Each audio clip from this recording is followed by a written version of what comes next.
நம்முடைய வீட்டில் தொழில் செய்கிற இடத்துல கடைகளில் சிறு சிறு தொழில்கள் செய்தாலும் சரி எல்லா இடத்துலையுமே இருக்கக்கூடிய அனைத்து விதமான கந்திருஷ்டிகளும் நீங்கி நம்ம கிட்ட பணம் சேர தொடங்க ஆரம்பிக்கணும், கடன் அடையணும் அப்படின்னா இந்த பதிவு உங்களுக்காக தான்.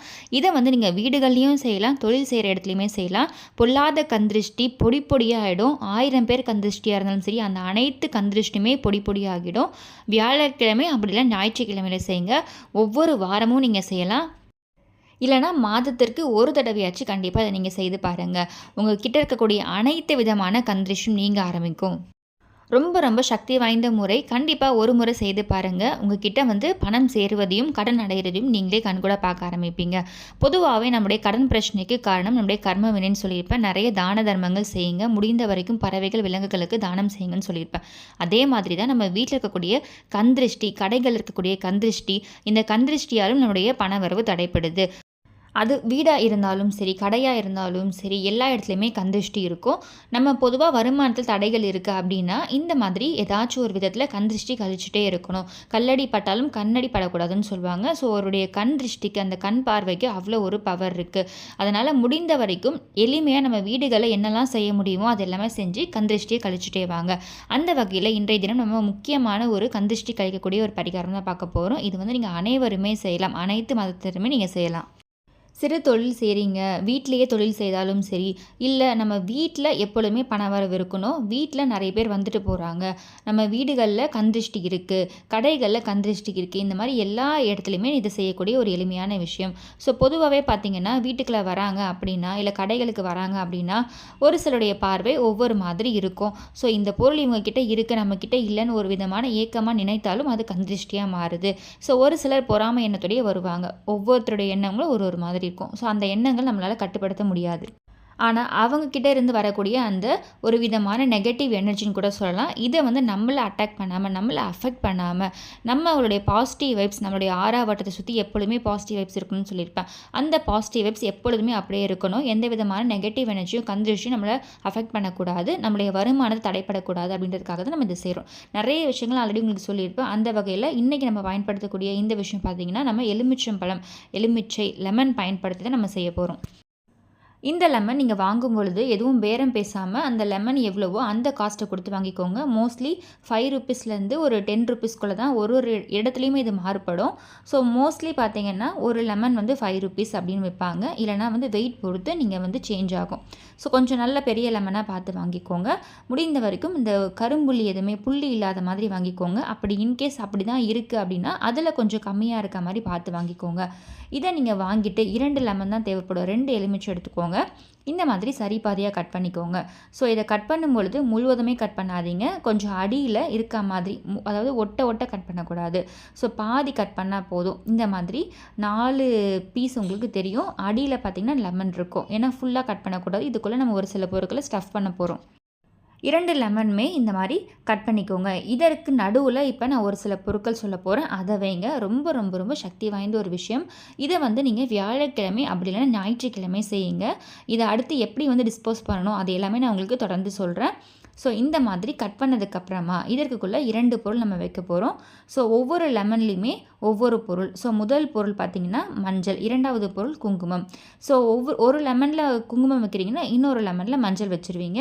இதையும் நீங்கள் பார்த்திங்கன்னா ரொம்ப உள்ளே ஃபுல்லாக இருக்கணும்னு ஸ்டஃப் பண்ணாதீங்க. கொஞ்சம் அந்த லெமனை ஓப்பன் பண்ணுங்கள். அதில் எவ்வளோ ஸ்பேஸ் இருக்குமோ அதில் கொஞ்சமாக இந்த லெமனையும் குங்குமத்தையும் இதை நீங்கள் ஸ்டஃப் பண்ணிக்கோங்க. இது ரொம்ப ஃபுல்லாக இருக்கணும் அப்படின்ற அவசியம் கிடையாது. லைட்டாக இந்த மாதிரி தெரிஞ்ச மாதிரி இருந்தாலே போதும். நம்ம லைட்டாக லெமனை ஓப்பன் பண்ணிங்கன்னா கொஞ்சம் ஸ்பேஸ் கிடைக்கும். அந்த ஸ்பேஸில் இதில் ஒரு விரலில் 2 விரல்களில் எடுத்து கொஞ்சம் கொஞ்சமாக இந்த மாதிரி ஸ்டஃப் பண்ணி எடுத்து வச்சுக்கோங்க. அடுத்து முக்கியமான பொருள் பார்த்திங்கன்னா கல்லுப்பு மகாலட்சுமி தாயாரோட அம்சம். நிறைய விஷயங்கள் நம்ம பயன்படுத்துவோம். அதில் முக்கியமான விஷயம் பார்த்திங்கன்னா கந்திருஷ்டி கழிக்கிறதுக்கு. ஸோ இதே மாதிரி உப்பும் பார்த்திங்கன்னா நீங்கள் கீழே சிந்தாத மாதிரி நிறைய உள்ளே அதில் அழுத்தி நிறைய வைக்கணும் அப்படின்லாம் வைக்காதீங்க. சேம் அதே மாதிரி இதை ஓப்பன் பண்ணிங்கன்னா கொஞ்சம் ஸ்பேஸ் இருக்கும். அதில் முடிஞ்ச வரைக்கும் கொஞ்சம் இந்த மாதிரி ஸ்டஃப் பண்ணிக்கோங்க. அடியில் வரைக்கும் ஃபுல்லாக இருக்கணும் அப்படின்ற அவசியம் இல்லை. இந்த மாதிரி மேலோட்ட தெரிஞ்சாலே போதும். இந்த 2 லெமன்லையுமே சேம் கொஞ்சம் மேலே நம்ம கட் பண்ணியிருக்கோம். அதை ஓப்பன் பண்ணிவிட்டு கொஞ்சம் கொஞ்சமாக கல்லுப்பு நிரப்பிக்கோங்க. நிறைய ஃபில் பண்ண வேணாம். இந்த மாதிரி நீங்கள் அதில் பிடிக்குமோ அந்த அளவுக்கு அதில் கல்லுப்பு நிரப்பிக்கோங்க. இப்போ இதை நம்ம எங்கே வைக்க போகிறோன்னு பார்த்தீங்கன்னா வாசலில். ஸோ வீடாக இருந்தால் வீட்டோட வாசல் அந்த படி இருக்குது பார்த்தீங்களா, நம்மளோட நிலைவாசல் படின்னு சொல்லுவோம், அந்த மரத்தாலான அந்த வாசல் அதில் மேலே வச்சுருங்க. இதே கடையாக இருந்துச்சுன்னா கடையோட வாசலில் வச்சுருங்க. அதே மாதிரி வீட்லேயும் வைக்கலாம், தொழில் செய்கிற இடத்துலையும் வைக்கலாம், 2 இடத்துலையுமே நீங்கள் வைக்கலாம். ஸோ இந்த மாதிரி வைக்கும் பொழுது இதை எப்போ வைக்கணும், எப்போ நம்ம டிஸ்போஸ் பண்ணணும் அப்படின்னு பார்த்தீங்கன்னா, வியாழக்கிழமை வைக்கலாம், ஞாயிற்றுக்கிழமை வைக்கலாம், செவ்வாய்க்கிழமைகளையும் நீங்கள் வைக்கலாம். அடுத்து பார்த்திங்கன்னா, இப்போ வியாழக்கிழமையில் முக்கியமாக வைக்கிறீங்கன்னா 3 நாள் இருக்க மாதிரி பார்த்துக்கோங்க. வியாழன், வெள்ளி, சனி 3 நாள் வாசலில் இருக்க மாதிரி பார்த்துக்கோங்க. அடுத்து அதை ஞாயிற்றுக்கிழமை காலையில் தூக்கி போட்டுவிடுங்க. இல்லைனா ஞாயிற்றுக்கிழமை சாயங்காலம், அதாவது ஈவினிங்குள்ளே நீங்கள் அதை தூக்கி போட்டுவிடுங்க. இன்கேஸ் சண்டேயில் வைக்கிறீங்க, ஞாயிற்றுக்கிழமையில் வைக்கிறீங்க அப்படின்னா ஞாயிறு, திங்கள், செவ்வாய் 3 நாள் அது வாசலில் இருக்க மாதிரி பார்த்துக்கோங்க. அடுத்து அதை புதன்கிழமை தூக்கி போட்டுவிடுங்க. ஸோ 3 நாள் பார்த்திங்கன்னா இரவு நம்ம வாசலில் இது இருக்கிற மாதிரி பார்த்துக்கோங்க. அப்படி இல்லையா வாரத்திற்கு ஒரு தடவையும் நீங்கள் சேஞ்ச் பண்ணலாம். அதே மாதிரி வெள்ளிக்கிழமைகளை அதை தூக்கி போடாத மாதிரி பார்த்துக்கோங்க. மற்ற நாட்களில் நீங்கள் அதை தூக்கி போடலாம். பொதுவாக கல்லுப்பு நம்ம வெள்ளிக்கிழமையில் தூக்கி போடக்கூடாது. அதனால் மட்டும்தான் வெள்ளிக்கிழமையில் இதை தூக்கி போடாதீங்க, சேஞ்ச் பண்ணாதீங்கன்னு சொல்கிறேன். மற்றபடி மற்ற நாட்களில் நீங்கள் இதை தூக்கி போடலாம். கால்படாத இடத்துல தூக்கி போடணும், இல்லைனா ஓடும் நீர்நிலைகள் இருக்குன்னு அங்கே தூக்கி போடலாம். இதை நீங்கள் வாசலில் வைக்கும் பொழுது இதை வலது பக்கம் வைக்கிறதா இல்லை இடது பக்கம் வைக்கிறதா, மஞ்சள் எந்த சைடு வைக்கணும், குங்குமம் எந்த சைடு வைக்கணும் அப்படின்ற ஒரு கன்ஃபியூஷன் வரும். ஸோ எந்த சைடு வேணால் நீங்கள் வைக்கலாம். உங்களுக்கு எது வாட்டமாக இருக்கோ, இந்த சைடு லெஃப்ட் பக்கம் இப்போ நீங்கள் மஞ்சள் வைக்கிறீங்கன்னா ரைட் சைடில் குங்குமம் இருக்கக்கூடிய அந்த லெமனை வச்சுருங்க. ஸோ மாற்றி மாற்றியும் வைக்கலாம், உங்களுடைய விருப்பம்தான். இதை நீங்கள் வாசலில் வச்சுட்டு அதற்கப்புறமா இப்போ வாரத்திற்கு ஒரு தடவை சேஞ்ச் பண்ண போகிறீங்க, இல்லை 3 நாளுக்கு ஒரு தடவை வைக்க போகிறீங்க அப்படின்னாலும் ஓகே. ஸோ இதை நீங்கள் வச்சுட்டு ஒரு சில நாட்களே உங்களுக்கு நல்ல மாற்றம் தெரிய ஆரம்பிக்கும். இதிலேருந்து பார்த்தீங்கன்னா கல்லுப்பு ஒரு சில டைம் நீர்த்து போயிடும், தண்ணியாகவும் நமக்கு வெளியே வரும். அப்படி வந்தால் அது தரையில் பட்டால் ஏதாச்சும் நமக்கு பிரச்சனையான்னு கேட்பீங்க. அதுவும் எதுவும் கிடையாது. ஸோ அந்த மாதிரி இன்கேஸ் தண்ணியாக வருது அப்படின்னா அது ஒன்றும் பிரச்சனை இல்லை. நம்ம எப்போவுமே நம்ம வாசல் க்ளீன் பண்ணும் பொழுது அந்த தண்ணீரை தொடச்சிடுங்க. இதை நீங்கள் இன்கேஸ் தண்ணி வருது, இல்லைனா லெமன் இன்கேஸ் அழுகிடுச்சு, அந்த மாதிரி இருக்கும் பொழுது ஒரு சிலருக்கு 3 நாள் இல்லாமல் 1 வாரம் வைக்கிறோம் அப்படின்னா அந்த 1 வாரத்துக்குள்ளேயே அந்த மாதிரி லெமன் சேஞ்சஸ் வருதுன்னா நீங்கள் அப்போ மாற்றிட்டு மறுபடியும் புதிய லெமன் வைங்க.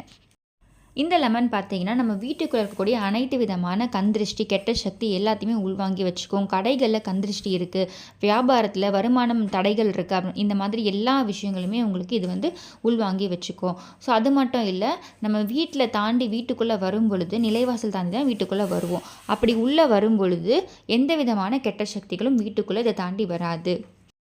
இதை இன்கேஸ் நீங்கள் தீட்டு நேரமாக இருக்குது, மாதவிடாய் காலமாக இருக்குது அப்படின்னா அந்த நேரத்தில் நீங்கள் வைக்காதீங்க. வீட்டில் இருக்கக்கூடிய ஆண்களும் இதை நீங்கள் வைக்கலாம். ஸோ உங்களால் வைக்க முடியல, பெண்களால் வைக்க முடியலன்னா நீங்கள் ஆண்களும் வைக்கலாம். அதே மாதிரி தான் வியாபாரம், தொழில் செய்கிற இடத்துலையும் பார்த்தீங்கன்னா ஆண்களும் நீங்கள் இதை செய்யலாம். ஸோ இதை நீங்கள் ஒரு 2-3 வாரம் செய்கிறீங்க, உங்களுக்கு நல்ல மாற்றம் தெரியுது அப்படின்னா கண்டினியூ இதை நீங்கள் செய்து பாருங்கள். அப்படி தொடர்ந்து வாரம் வாரம் செய்ய முடியலனாலுமே அமாவாசை நாட்களில் கண்டிப்பாக செய்யுங்க, பௌர்ணமி நாட்களில் செய்யுங்க, மாதத்துக்கு ஒரு தடவையாச்சும் இதை நீங்கள் கண்டிப்பாக செய்து பாருங்கள். ஒரே நாளில் வைக்கிற மாதிரி காலையில் வச்சுட்டு மாலை வேளையில் தூக்கி போட்டுடலாம். அப்படி இல்லைனா ஒரு நாள் முழுவதுமே இரவு முழுவதும் இருந்துட்டு அடுத்த நாள் தூக்கி போட்டுடலாம்.